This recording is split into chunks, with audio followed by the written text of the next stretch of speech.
me ask you, do you think it's at your feet? No, it's not. So where are they going next with this? Well, the next thing that they're doing is greasing the skids, giving themselves some legal cover, saying that they're going to pass CISA. This is something that they've tried for multiple times. They called it CISPA, and now it is called CISA, and they're getting it through. Nothing has really changed except dropping the P for protection. This is the Cybersecurity Information Sharing Act.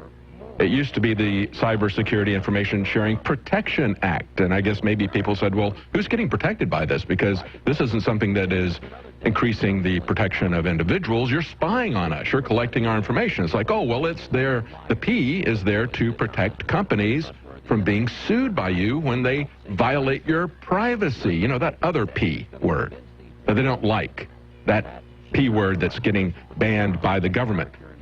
This has now been passed by the Senate. They just need to reconcile it with the House. Obama has indicated that he will sign it. Of course he will. He will not shy away from any kind of surveillance.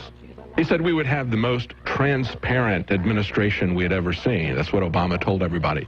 Little did you realize that the transparency was going to be on you, not on him. Everything they do is a secret. We have a state religion of national security. Everything is sacrificed to it. Your privacy, the rule of law, the Bill of Rights, the Constitution. But they will not tell you anything about what they're doing. We've had this trade agreement. I think that was now 3 weeks ago. They announced that they had come up with this agreement. We were told for a very long time that the corporations and the corporate lobbyists who are working on this trade partnership, quote unquote, it's a treaty. We were told that they couldn't tell us about this because that would just scotch the whole deal. You know, you can't go public as this thing is being negotiated. We'll let you know once it's negotiated. Well, here we are, 3 weeks later, maybe 4. I don't know the exact date, but it's been at least 3 weeks. We still don't have any information from our corporate masters as to what they're about to do. We do know that it's going to be far more than free trade.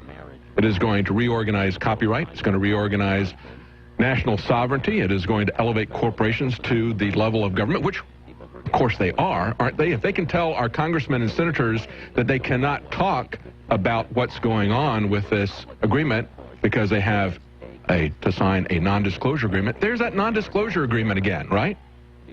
NDAs all over the place.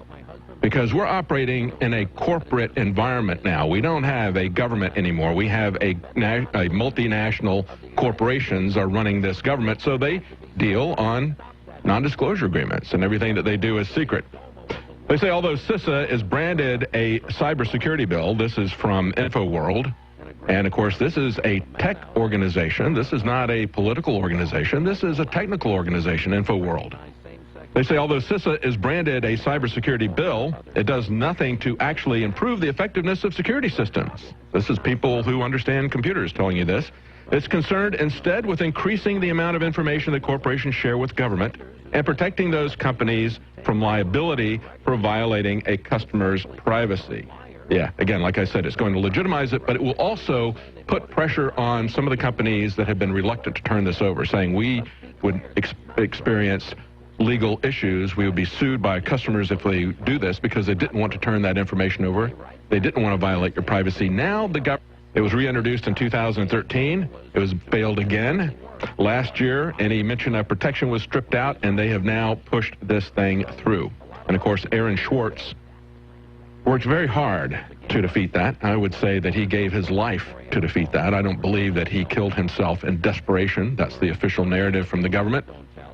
People who knew him said they were absolutely blindsided by this. How many times do we have to have someone that the government tells us committed suicide in prison or whatever? How many times does that have to happen?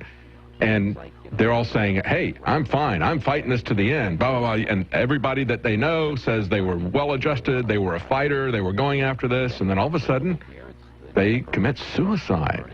You know, like Gary Webb or the D.C. Madam or so many different people that we've talked to. And, of course, Aaron Schwartz was a fighter. He picked this fight with them. He wasn't shying away from this. And although you had a prosecutor, interestingly enough, the same prosecutor, Carmen Ortiz, who was involved in the subsequent Boston bombing false flag, even though Carmen Ortiz was pushing him and publicly saying that they were going to try to put him in prison for 35 years. the charges had been dropped by the university. The charges had been dropped at the local level. They said that's not anything. He had removed some data. It wasn't any kind of a cyber hack or anything, but the feds came in and tried to make an issue out of it.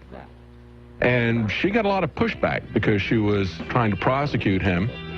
Her husband tweeted and said, don't push back on Carmen. She offered him a 3-month plea bargain and he turned it down. That tweet was subsequently deleted.